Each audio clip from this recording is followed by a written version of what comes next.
right, guys. Well, welcome to the second episode of the Code X podcast. I am your host, Jamie Wojcik, and with me, as always, hopefully for the near future, is good old SK Sonny Kruger himself. How you doing, buddy? I'm good. Hello, everybody. Thank you for joining us. Thank you again, Jamie, for continuing on with the show with me. Even though all my problems, my lagging problems, the zooming problems with the camera, through it all, we're here. We're ready for episode 2 of the Codex podcast. And for anyone that does not know still, that's over on YouTube or anywhere else, we've been hosting the pre-show at twitch.tv/Codex podcast, where you catch everything else that you guys don't know about because we're not going to tell you because we want you to go to Twitch and follow us. So go there. Yes, and you know I already hate spoilers, so I won't spoil it for you. Just let you know that my camera went a bit crazy during the pre-show. Oh, yeah. Maybe we'll do it during this show. I hope not. I hope it's all good and perfect. No mess-ups. That would go well. So, we did have some news this week. We said last week we would cover some, and this week we are. And on going for number one today is... So, the Flash movie's coming out. And for anybody that has seen Crisis on Infinite Earths from the CW show, we got, I think it's Ezra Miller, I want to say, as from the Justice League Flash in the show. Well, they just announced that for the Flashpoint movie, we're going to get Grant Gustafson, who is from CW, in the show. Now, I want to get your kind of aspect on this, Sonny, because the way I feel about it is, before we never even knew that the Justice League Flash was going to be in the CW. Now that it's announced, is there that same anticipation going forward for the movie, seeing that crossover again, but on a larger screen? Yeah, I think it kind of does take away from the anticipation, especially now. It's kind of hard to keep things a secret and let it be a surprise, because people, they're already knowing to expect it, and like you said, they've already seen somewhat of it on the CW, so I think it does kind of take away a bit. Yeah, and it was such a secret. Like, he just showed up for Crisis on Infinite Earths. Like, there was no, like, hey, an Uber driver caught him, getting his meal at the trailer or anything like that. The one thing that is shocking to me that goes along with the news for the Flash show is they announced that Michael Keaton's returning as Batman. So that already gives me the idea it's Flashpoint 100%. We're going with that story arc. We're resetting the DCEU as we know it. Obviously, with Robert Pattinson being Batman now, in Ben Affleck was the past. How do you see it going forward? I mean, are you excited for Keaton to reprise the role? Because he even said that he's coming. They got the original Batsuit from the '89 movie. With that one, yeah, I'm excited to see that. And I think a lot of people are. A lot of people have been calling for it. They want to see Michael Keaton as Batman again. And then now I think Flashpoint actually is a good point to do for a movie because it was so popular.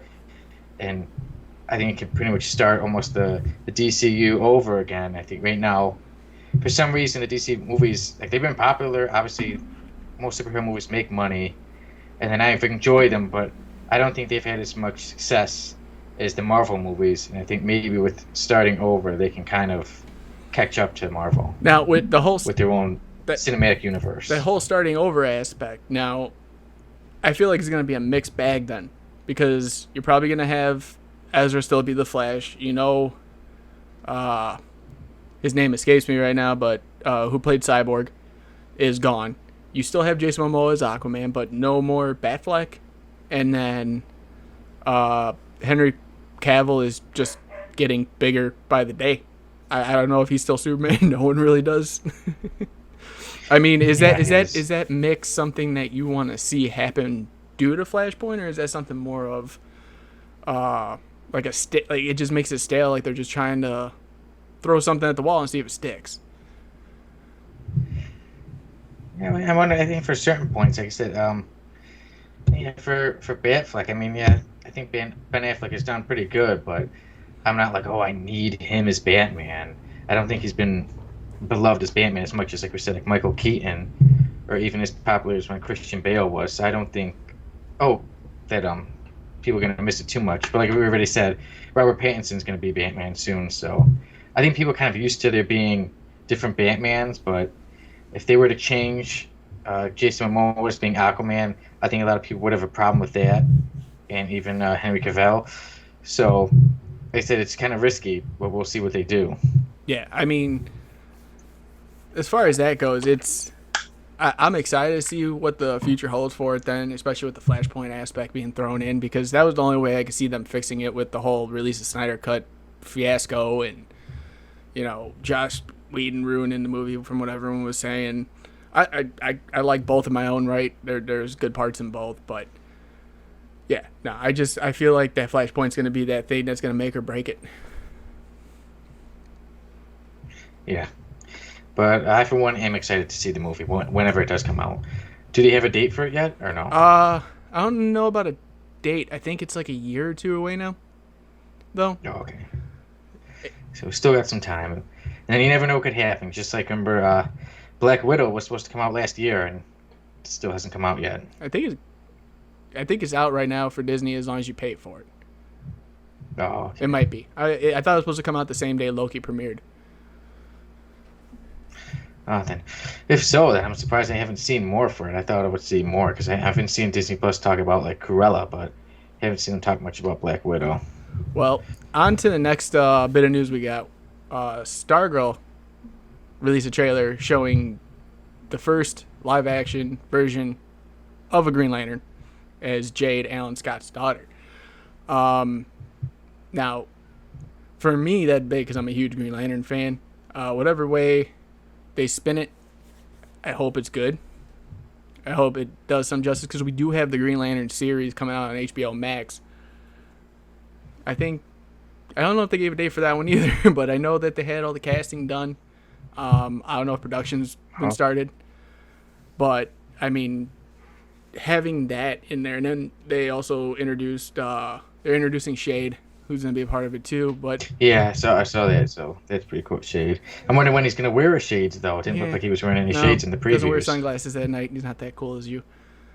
Let's see. Are you excited for it? I mean, I know I am because the only thing I've ever got was 30 seconds of it in Justice League and Ryan Reynolds' horrible script he got.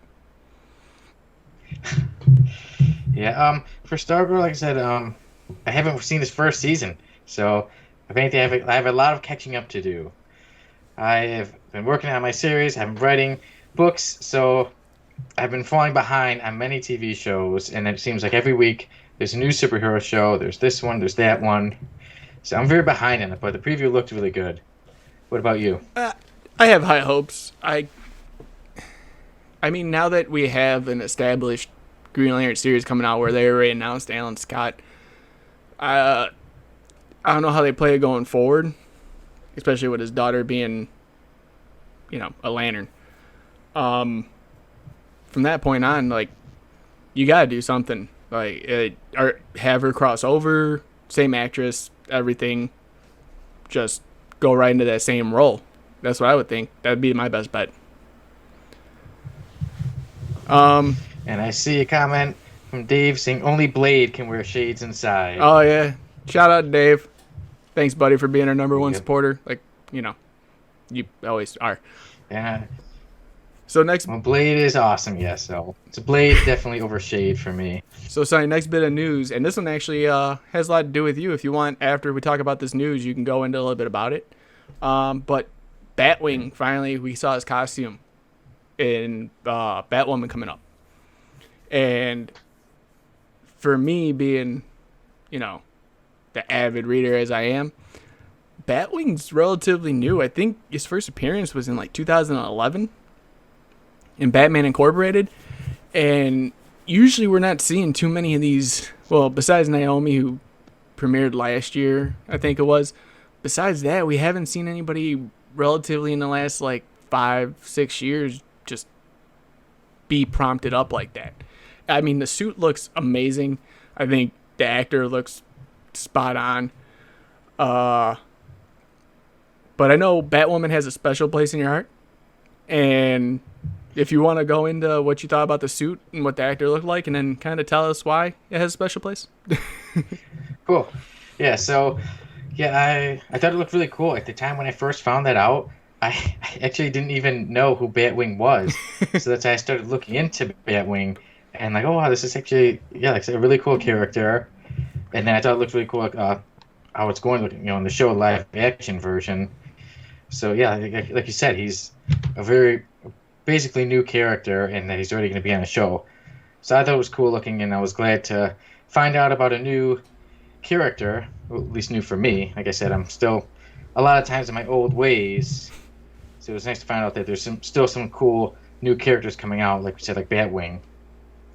And then for Batwoman, why the show means something to me is because I've actually the show before. So a lot of people who know me know that I like to write, but I'm also into ing. But I always consider writing my main thing. And for money, I work as an extra / stand-in. So I've worked on some shows like Fargo, Chicago Med, Chicago PD, Next, and I've also worked on Batwoman. So that's why Batwoman means something to me, because I've worked on it. It was the episode for the season. I worked on Batwoman season 2, episode 2, and at the time when they filmed it last year, they really were kind of unsure of like it was literally like a week or two before Rue was no longer going to do the show. So when I was there, they didn't have any of the lead actors there, and it was a fun day on set. And the part we did was we were in the crowd, and they were like, okay, you're going to look up in the sky, and it's going to be like bats are there. Just pretend bats are there, and run around and be scared. So like 30 times over and over, we just look up, and be like, oh my gosh, bats! And then we take off running, and then we go do it again, and then I'm like, okay, well, I'm having fun. We're doing this over and over. So I don't know if you've seen the movie The Wicker Man, the one with Nicolas Cage. Oh yeah. I remember that one. Okay, they're in my eyes, not the bees. So even one time running, I'm like, well, I'm just gonna be really silly. So I even ran, pretend I see. I'm like, oh no, not the bats! They're in my eyes! They're in my eyes! And somebody got the joke. They knew what I was doing, because as we were running, I could hear somebody laughing. So I'm like, yeah, it was a good, fun day on set. And then I watched the episode. I made sure to watch that to try to see myself, and I don't think you can see me unless there's one part you see like 1,000 people, like heads running. So it's like, I am that head right there. Did you see that? That is my hair. Yeah. Yeah. So other shows, every now and then you could see me in the background, but Batwoman, like I said, you see like 1,000 people running, and I'm one of the heads. All right, so I love the band. That's my favorite part. I think that's the name of the episode for this one. They're in my eyes. They're in my eyes. So the next bit of news actually is something that I was kind of shocked by. Is the Harley Quinn Animated Series. I guess there was some explicit sex scene between Batman and Catwoman, and they had to cut it out of the show. Go down south. Yeah. Nice way to put it, yeah. Then I think that was actually how they promoted it in the article too. But the thing is that everyone's kind of like, why you're on HBO Max? You're on a platform where you could pull that kind of crazy antic, but they allow all the graphic, violence and language, and I mean there are many innuendos in that whole series where they're basically talking about the same thing. I know there was one where Kite Man was like half naked or naked underneath the covers. So why is they're pulling that trigger and being like, nope, this is the line. We're staying behind it now. After all that, now we're staying behind it. And I just don't really understand it from my point of view. I can understand if you were like, oh, this is welcome to Disney. Like, then pull it back a little bit. But in this aspect, I don't see a wrong in it. Yeah, me neither. In the pre-show, we were talking a little bit about WandaVision, and we said a show like that, I can understand not having a scene like that, right? It's not rated mature. But this show, the Harley Quinn show, it is rated mature, right? Yeah. Okay, yeah, then it should be allowed, and especially like we said, if you can show all this violence, they can swear all this stuff. Why is it so bad to have Batman, you know, going down?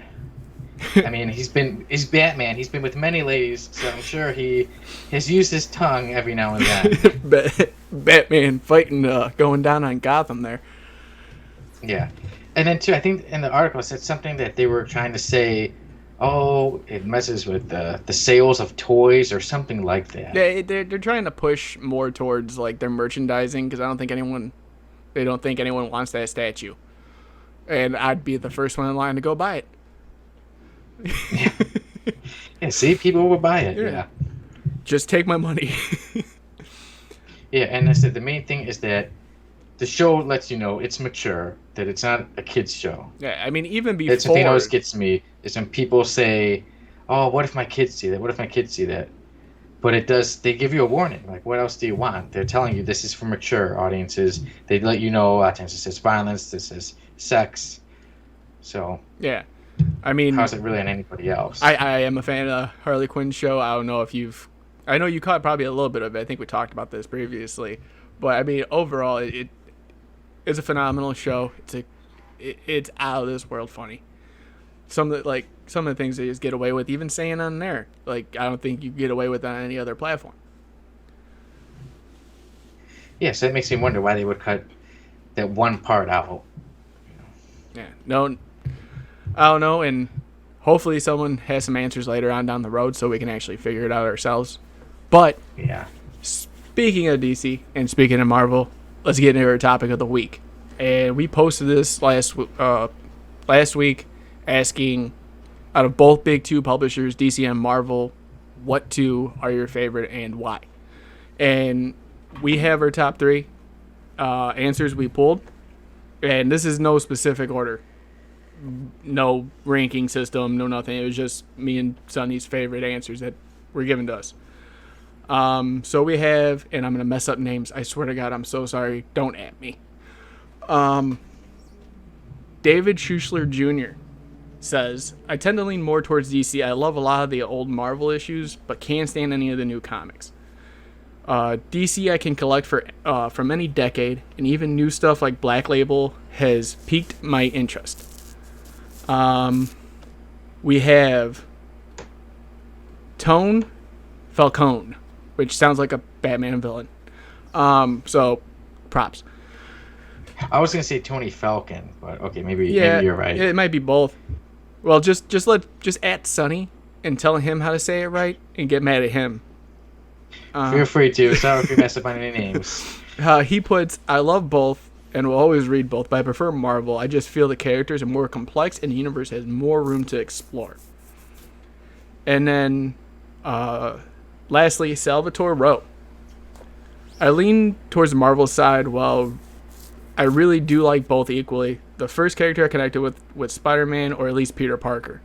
I am a science nerd, so I felt a connection with him. The other thing that always stood out for me was his willingness to do the right thing no matter what, something my father drilled in my head when I was young. As for DC, Green Lantern brought me fully into the DC universe. Over the years, I flipped between the two, but if forced to pick, I'll choose Marvel. Now, Sonny. Yep, okay. Who do you pick? If I can't already tell from your t-shirt. I'm somebody I always go back and forth, but I think the shirt kind of lets you know that I do choose Marvel. I do love DC, but I am more of a Marvel guy. You know, I tend to lean towards their stories more. Like I said, I'll go to both. You know, like I said, for DC, like I really love Superman, Batman, and even other characters too, like Swamp Thing. But Marvel has always pretty much been my thing growing up. You know, like I said, X-Men, The Punisher, Spider-Man, many characters, and yeah, so me, I go with Marvel. Now, is there? And I should show you this shirt that I got from Walmart, which I used to work at. I was a cashier, and I'm like, oh, cool, Marvel. I should get something. And one thing I love about this shirt is how it has Iron Man over here, and then Iron Man again Iron Man again on the bottom of the shirt. I'm like, wow, you know that's top quality. Yeah, When you have two it's Iron Mans. yeah. If there's not two Iron Mans, then you're doing something wrong. I like to think of one as Tony Stark and one as Jim Rhodes when he put on the Iron Man outfit in Marvel Superhero Secret Wars. Well, so just like Marvel, that's what I tell me. just like Marvel, you can believe whatever you want to believe, but it's not true. But as for me, since we're showing shirts, I got my Batman Red Hood shirt on. So I'm gonna let you know I'm going with DC. And I mean, I do like Marvel, and I do agree that there's a world to expand on with Marvel. It's just I've always felt more at home with DC. Like, they've given to me better stories. Their characters, I feel, are more well-rounded over the years. There's been no real big. I mean, there's been changes. There's been people who have died, came back. The comic book stigma that you have. But like that first time reading, and I'm always gonna say that reading Jeff Johns' Green Lantern, you couldn't get better than that. And every time I see his name on something, he makes me buy it. He has my money. As for Marvel, I do read a lot of Marvel. I know at one point, I look at a lot of statistics for both sides. Like at one point, it was, what was it, like DC had 33 books out at a time, while Marvel had 110. Different books, different lines, different stories going on. Just even if they were miniseries, they count those too. But the thing that got me was the sales. Was DC was only down by like 3%. So you're telling me out of Marvel's 110 books, and DC with their 33, DC's still almost up there with you in sales. I'm looking at it from that perspective too. So yeah, I lean towards DC. I still have love for Marvel. It's just, I don't know. Just choose DC over. It's just I'm putting myself over for DC.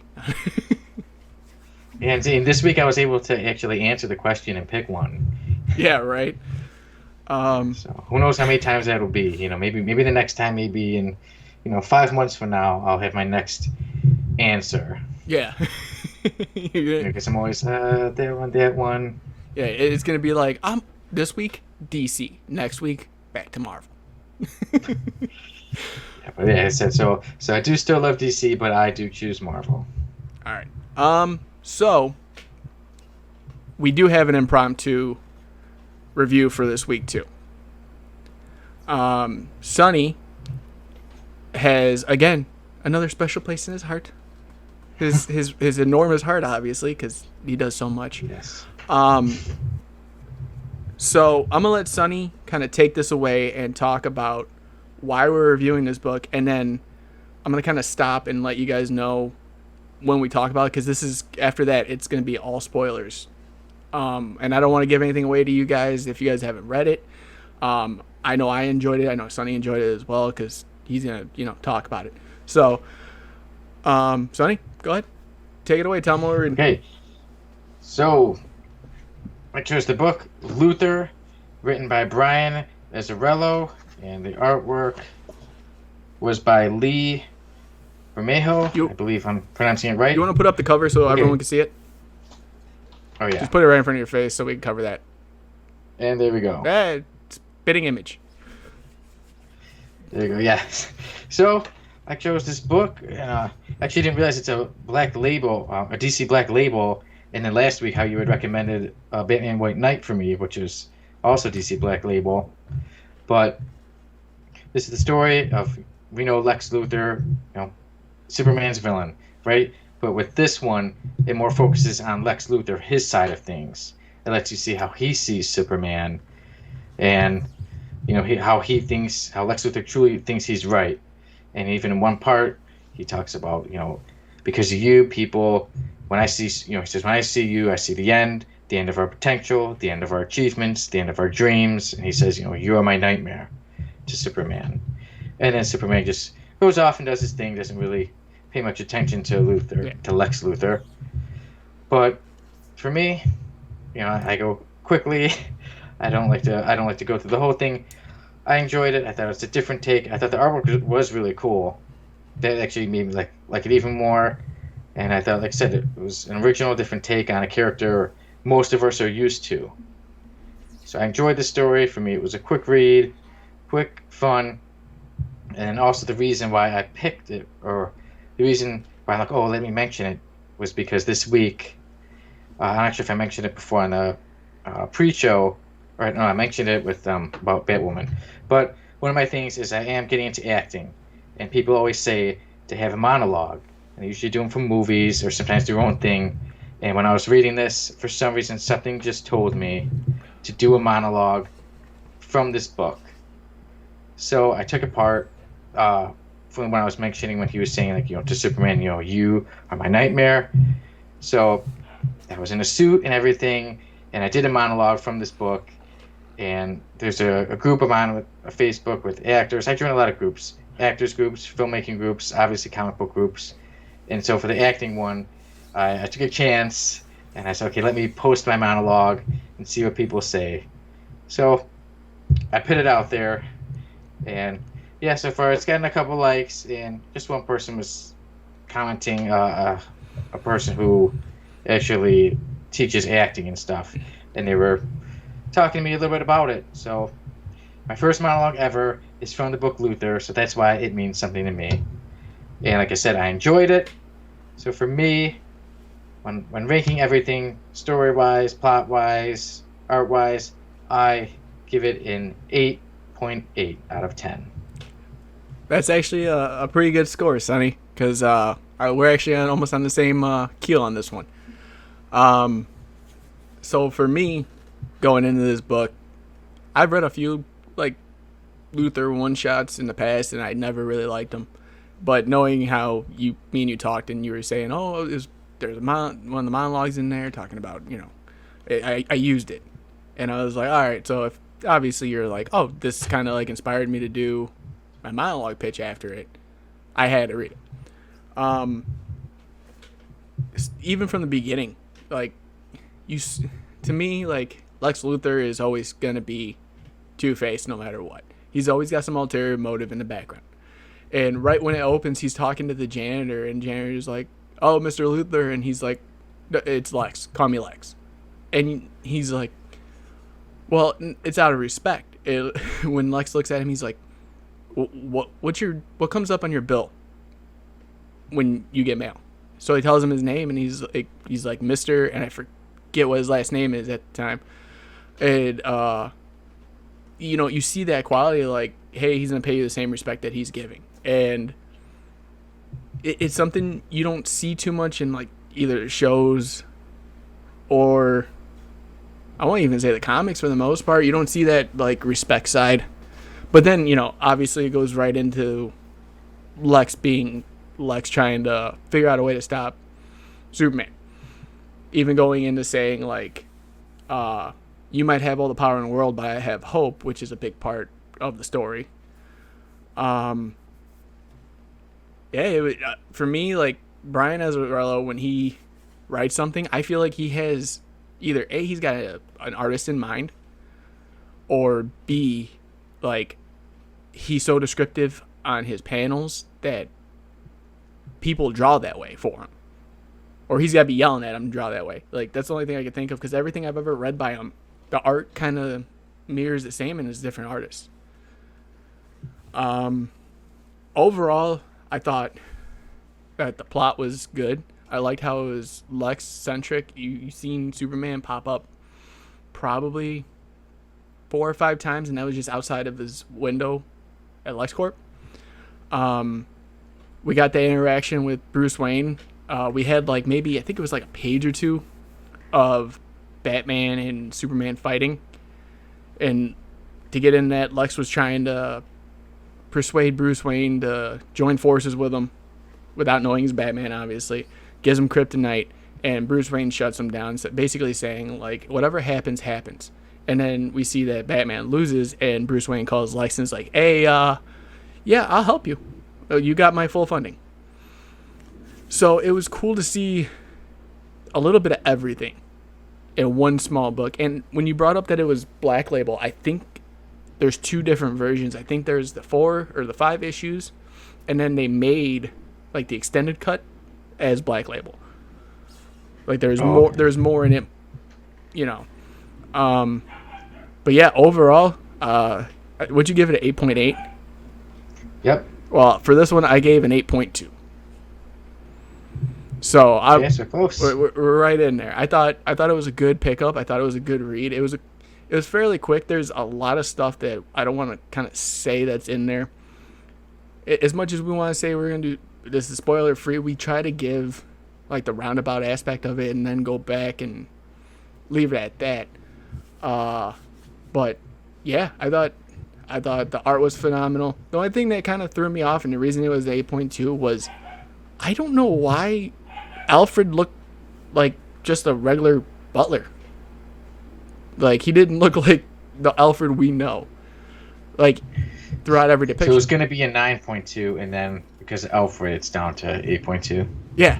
It was actually going to be an 8.9.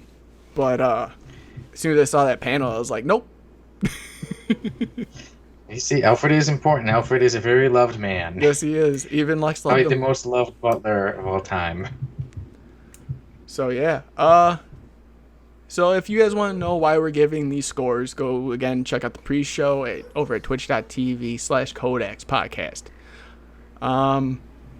Sonny, guess you want to guys take it home and call this one an episode? Oh, all right then. Yeah, fine. We'll call this one an episode. Keep up with us. Like I said, we are constantly posting on Instagram and Facebook. We'll let you know soon about the next topic of the week for next week. Keep in touch with us. We'll definitely post the edited version of this on YouTube. Hopefully there wasn't too many mistakes. If you want to see many mistakes, make sure to check out the pre-show because there was plenty of craziness in that.